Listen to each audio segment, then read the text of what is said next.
राधे राधे आप सभी बहनों को। सनातन धर्म में एकादशी तिथि का खास महत्व है। साल में कुल 24 एकादशी पड़ती हैं, वहीं एक शुक्ल पक्ष में तो दूसरी कृष्ण पक्ष में। यहाँ हम बात करने जा रहे हैं सफला एकादशी के बारे में, जो हर साल पौष महीने के कृष्ण पक्ष में पड़ती है। इस साल सफला एकादशी 15 दिसंबर को मनाई जाएगी।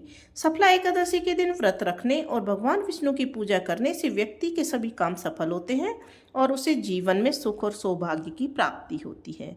वहीं इस दिन अभिजीत मुहूर्त भी बन रहा है, जिससे इस दिन का महत्व और भी ज़्यादा बढ़ जाता है। तो आइए जानते हैं पूजा का शुभ मुहूर्त और पूजा विधि, और साथ में ही जानेंगे अभिजीत शुभ मुहूर्त।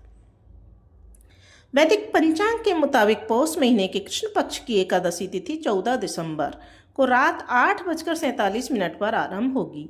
वहीं इसका समापन 15 दिसंबर को रात 10:08 पर होगा। ऐसे में पंचांग को देखते हुए 15 दिसंबर को सफला एकादशी व्रत रखा जाएगा। पंचांग के अनुसार सफला एकादशी व्रत पर अभिजीत मुहूर्त बन रहा है। यह मुहूर्त दोपहर में 11:56 से शुरू हो रहा है, जो कि 12:27 तक रहेगा। इस समय में आप पूजा अर्चना कर सकते हैं। सफला एकादशी पर हमें कुछ मंत्रों का जाप भी करना चाहिए, तो कुछ मंत्र यहाँ हम लिख करके दे रहे हैं, जैसे कि ओम नमो भगवते वासुदेवाय, ओम ह्रीं श्रीं लक्ष्मी वासुदेवाय नमः, ओम नमो नारायणाय, और साथ में ही लक्ष्मी विनायक मंत्र भी है। दंताभय चक्रधरो दधानम कराग्र स्वर्णघटम त्रिनेत्रम धृताज्यभ्या लिंगितम द्विपुत्रया लक्ष्मी गणेशम कनकाभिमीडे। सफला एकादशी पर पूजा करने से भगवान विष्णु की असीम कृपा प्राप्त होती है और साथ ही अक्षय पुण्य की भी प्राप्ति होती है। वहीं इस दिन भगवान विष्णु की पूजा करने से हर क्षेत्र में अपार सफलता के साथ खूब धन लाभ होता है। इस दिन जो भी मनोकामना होती है उसे कहने से यह जरूर पूरी होती है।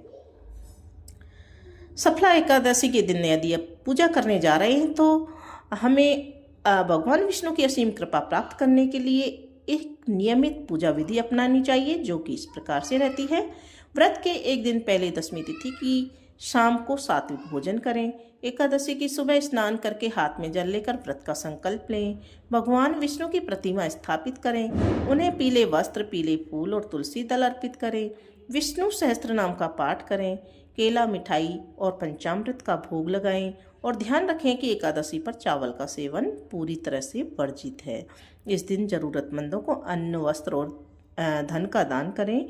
अगले दिन यानी कि द्वादशी तिथि पर शुभ मुहूर्त में ब्राह्मणों को भोजन कराकर और दान देकर व्रत का पारण करें। तो इस तरह से इस विधि से पूजा करने पर हमें अवश्य ही भगवान विष्णु की और माता लक्ष्मी की असीम कृपा प्राप्त होगी। हमारी जो भी मनोकामनाएं हैं वो पूरी जरूर होंगी।